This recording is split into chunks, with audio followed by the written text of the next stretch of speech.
ఇది గోల్డే. ఎందుకు చెప్పానంటే నాకు 3 మంచి కాంబినేషన్స్ ఈ సినిమాలో. సునీల్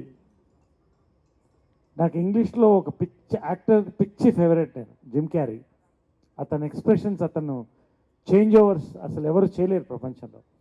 తెలుగులో ఇటువంటి నటుడు వస్తాడా అనుకున్నప్పుడు సునీల్ నేను చూశాను. సునీల్ నేను పెద్ద ఫ్యాన్ ఆ విషయంలో. హీరోగా అవ్వడం, మంచి సినిమాలు చేయడం. మళ్ళీ నా ఫస్ట్ కాంబినేషన్ సునీల్ హీరో అయిన తర్వాత ఇదే first film. I'm very proud of working for this film.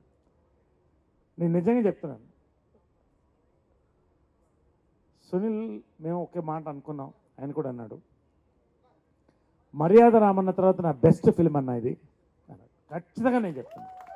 నేను పొగడ్డం ఎక్కువ నాకు ఇష్టం ఉండదు, ఉన్నది ఉన్నట్టు చెప్తాను. ఈ సినిమా డబ్బింగ్ చెప్పాను, ఈ సినిమా త్రూ అవుట్ షూటింగ్ చేశాను.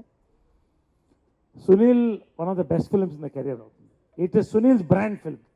Entertainment, action, comedy, everything together Sunil's film ఇది ఖచ్చితంగా. అదేవిధంగా వీరుపోట్ల గారు ఎంటర్టైన్మెంట్తో పాటు కమర్షియల్ ఆస్పెక్ట్స్ కలుపుతూ ఆర్టిస్ట్కి ఫోకస్ ఇస్తున్నటువంటి మనకున్న రేర్ డైరెక్టర్స్ వీరుపోట్ల గారు. చాలా రోజులుగా మేమిద్దరం జిమ్మేట్స్ కూడా. నేను ఎప్పుడు అడగలేదు ఆయన్ని, కానీ ఉండేది మనసులో ఎప్పుడన్నా మీరు కలిసి చేద్దామని. నా అదృష్టం వీరుపోట్ల గారితో ఇటువంటి ఫిల్మ్లో ఇటువంటి క్యారెక్టర్ చేయడం. ఆ క్యారెక్టర్ ఏంటో తర్వాత చెప్తాను.